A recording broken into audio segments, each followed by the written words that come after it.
Hey, what's up guys? This is Bailey Stein with Android Authority, and it appears that Xiaomi has taken the expression go big or go home quite literally with a 6.44-inch Mi Max. But how well does the Mi Max perform day to day as an affordable mid-range smartphone? Let's find out in our video review of the Xiaomi Mi Max.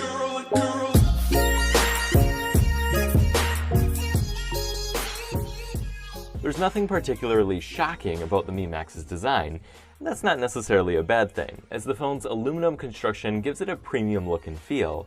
Some design aspects make the device easier to use, like the side tapers on the rear and the perfectly positioned power button and fingerprint reader. The top and bottom plastic caps, which presumably house the phone's antennas, are fairly continuous with the rest of the design in both color and feel. They do seem to be the culprit of some creaking noises while holding the phone, however, and maybe a major cause of the phone's weak structure.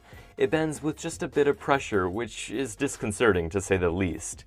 The Mi Max's poor build quality shocked us, as Xiaomi has generally done an excellent job in the past, at this and even lower price points. The Mi Max's 3 illuminated capacitive keys sit on a very slightly curved 2.5D glass and follow Xiaomi's standard layout. The display's side bezels are notably small, although we do wish that Xiaomi would reconsider the use of a black border around the display. The Mi Max's standout feature is definitely its large display, and at 6.44 inches, this phone is undeniably huge. The size definitely requires a few changes in how you use your smartphone, but in exchange for a superior media consumption experience. While it would have been nice to see Quad HD here instead of 1080p, the display on the Mi Max still looks great with good viewing angles and accurate color reproduction. Sunlight readability is a tad below average, however, and the sunlight mode decreases the display's contrast significantly. On a positive note, the glass is coated in Corning Gorilla Glass 4, which we don't see very often at this price point. As has been the case with other Qualcomm Snapdragon 652 devices, the Mi Max's day-to-day performance seemed comparable to phones with higher-end chips like the Snapdragon 808. Xiaomi's custom software, MIUI, runs very smoothly on the Mi Max, and the base model's 3GB of RAM is generally enough for multitasking. There are different models available as well, although we do not imagine the real-world performance differences to be significant. Unless you're importing the Mi Max, you can expect 4G LTE speeds and great call quality. If you're in the US, the Mi Max will still work on AT&T and T-Mobile, but it will be limited to receiving HSPA Plus speeds. It is unlocked and dual SIM, however, and you can expand the phone storage up to an additional 256GB with one of the SIM card slots. The fingerprint reader on the back of the Mi Max is accurate and, in our experience, just a hair faster than the one found on the Nexus 6P. Xiaomi does seem to have taken a step backwards with the Mi Max with the return of micro USB. The decision to not use USB Type-C is a bit puzzling at this point, but it may be appealing to those who are still using the older standard and do not want to purchase brand new cables. The Mi Max's single speaker can be found just to the right of the charging port, and it sounds pretty good, only slightly distorted at higher volumes. It would have been nice to see front-facing speakers, as they generally offer a more immersive media consumption experience, but side firing is still better than rear firing. With that aside, the Mi Max did very well in our battery life testing thanks to its very large 4850 mAh battery. Although screen on time varied quite a bit depending on whether the phone was primarily connected to Wi-Fi or cellular data, even the heaviest user should have no trouble getting the Mi Max to last a full day. It also supports Quick Charge 3.0, although it does not ship with a Quick Charge 3.0 charger, so you'll need to purchase one yourself if you want to avoid several hour-long charges. The 16-megapixel f2.0 rear camera with dual LED flash proved to be a very capable package in our testing, and it's one of the best we've seen at this price point.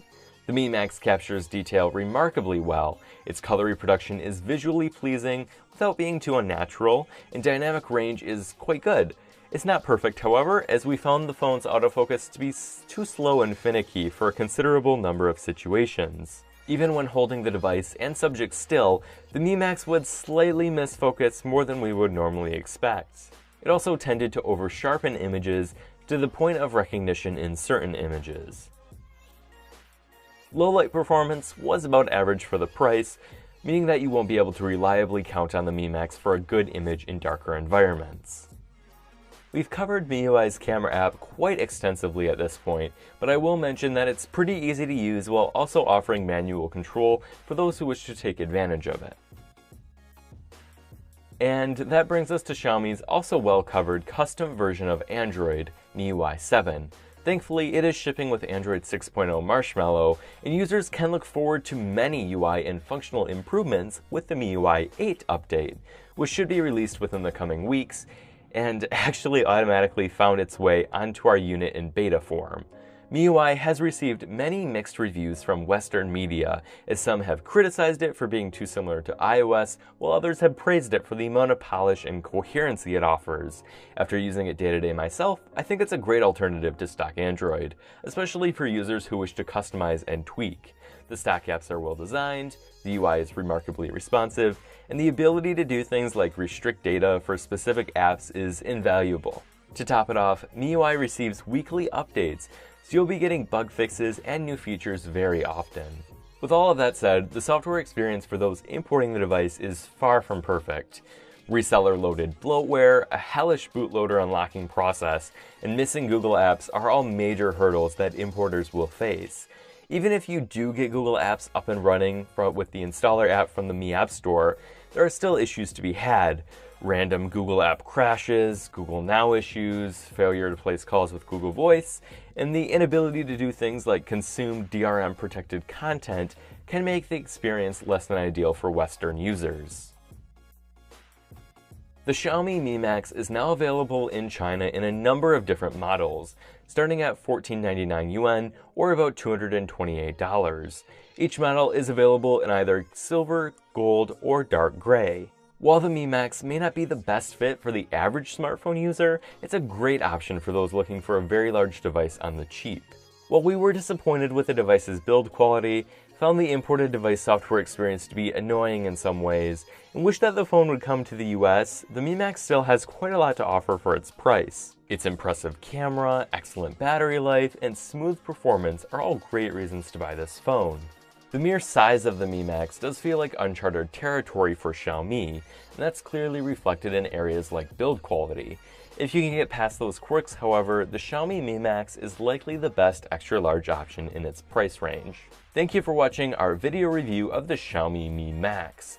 Please be sure to give this video a thumbs up if you liked it, and don't forget to subscribe if you haven't already.